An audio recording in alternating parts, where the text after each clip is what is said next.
All right, so I just got a couple sweeping shots, and then you said you just want to do like minimalist type loadout, or like just the basic needs you need for a class? Maybe this might just turn into another video of like buying gear, but like getting your money out of it.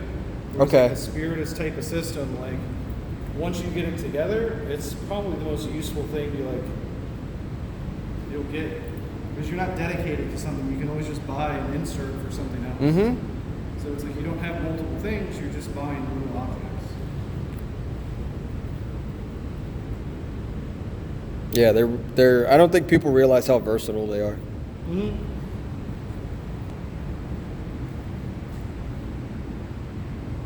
You just getting more photos? I'm just recording to see. Ah. When you know the camera's on, you turn into. Gotcha. So then should this be more shot like that group that shall not be named anymore and just start going? Yeah, I guess. Alright, cool.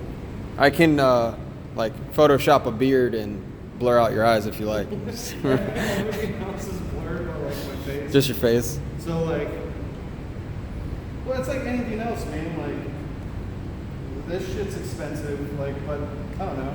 Like everything we do is geared to people who train. Like it's not for like the guy that does his build and comes to the range. So, Right.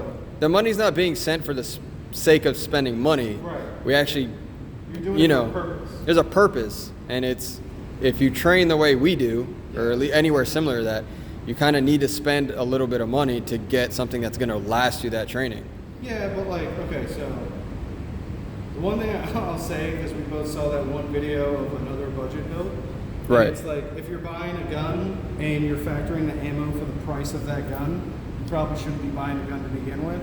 Like it's like it's the equivalent of buying a fucking car and thinking of how much gas you're gonna put in that car. Like it makes no fucking sense. Like if that's really the issue, maybe I keep using like your moped or your bicycle. It's like when people buy a nice car when they get their tax return because they suddenly Yeah. have a down payment, but they can't afford the monthly payment. Yeah, like- and big surprise, it gets repoed, or Yeah, you like can't buy the afford. Silverado V8 fucking monstrosity, but you don't drive it because it's like $20 a gallon. Yeah.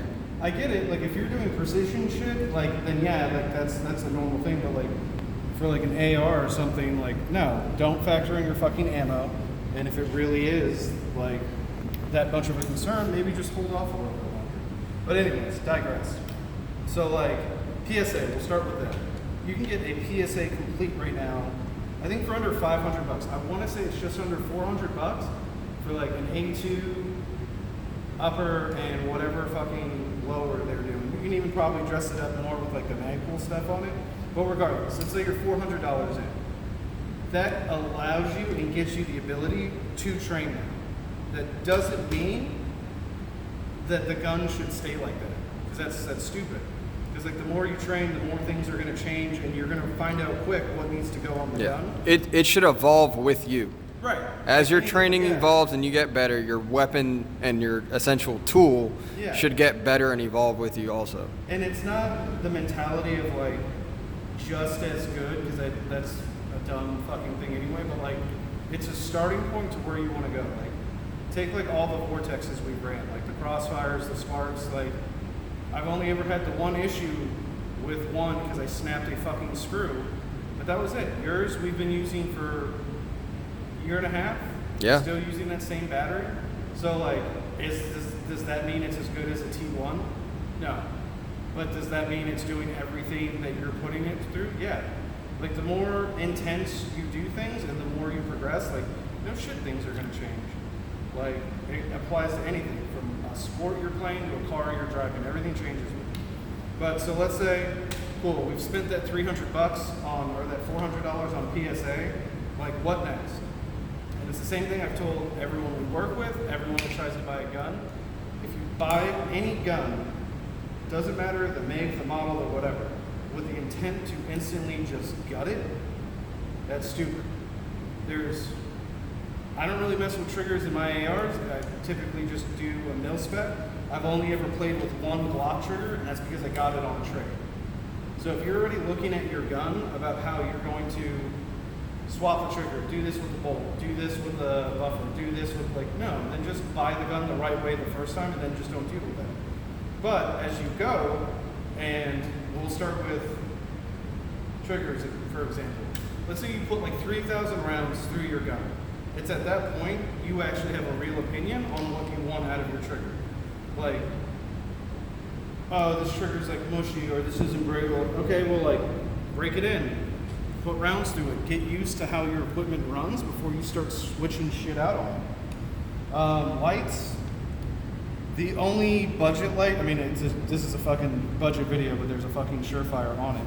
Like Streamlight. Streamlights perform incredibly well. If anyone can't afford, you know, Surefire, Mod Light, whatever, get a Streamlight. Yeah. I mean, I have one on mine. It's done well for me. You banged one against a steel door frame and the mount broke. Not the light, yeah. Yeah, so. And like that's just me. Like I just really like Surefires, but at the same time, like if budget really is the thing, like get a Streamlight. Don't get a fucking O-Light because that's retarded. But Streamlight will do the same thing. It will come with whatever mounting option you want. Surefires are like high-end ARs. Like they come with what they come with. Everything else is secondary. Optics the same too. Like how many optics have we gone through in the past year?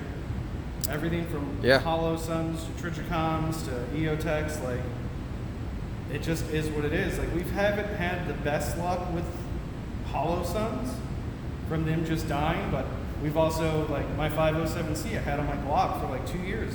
I never had an issue with it. It's when I started messing with rifle optics that I had an issue.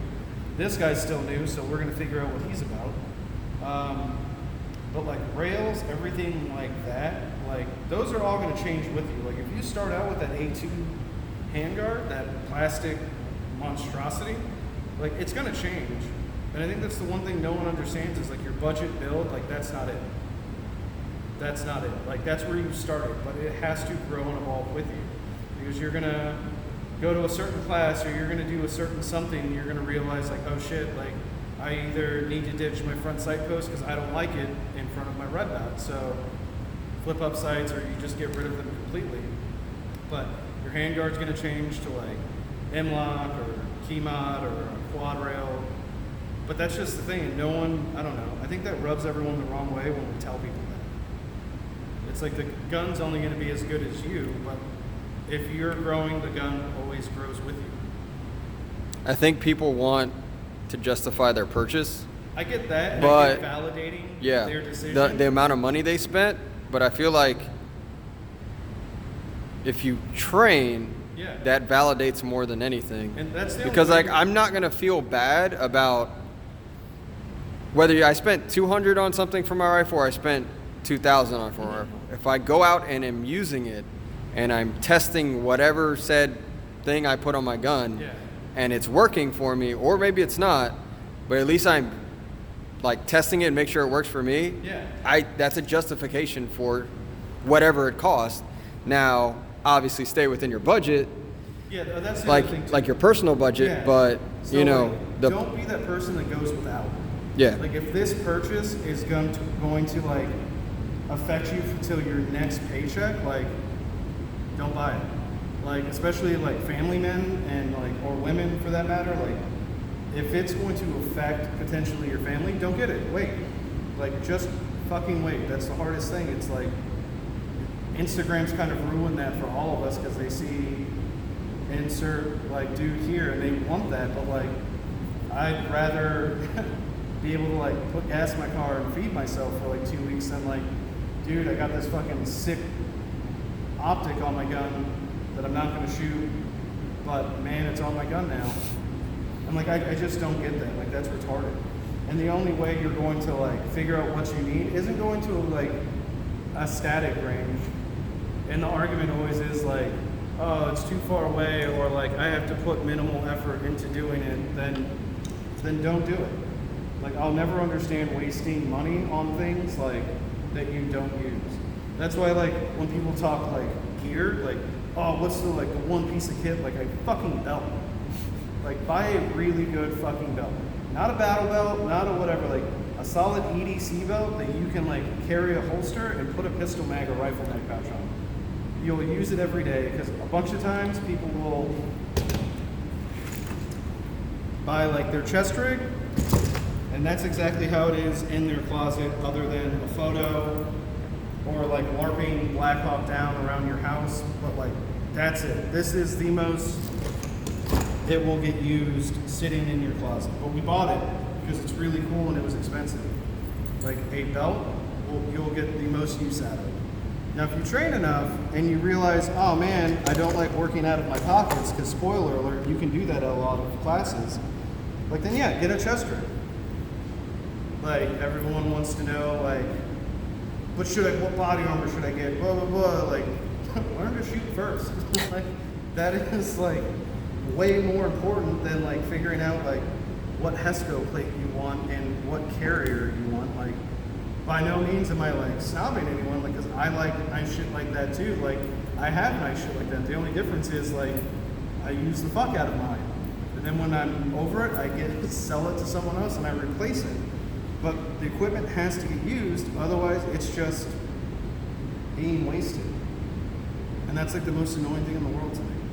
Whereas like we know the guys that have like scars that are completely souped up, they have everything we wish we could put on it. It's not used. It sits in a closet, it's really cool, but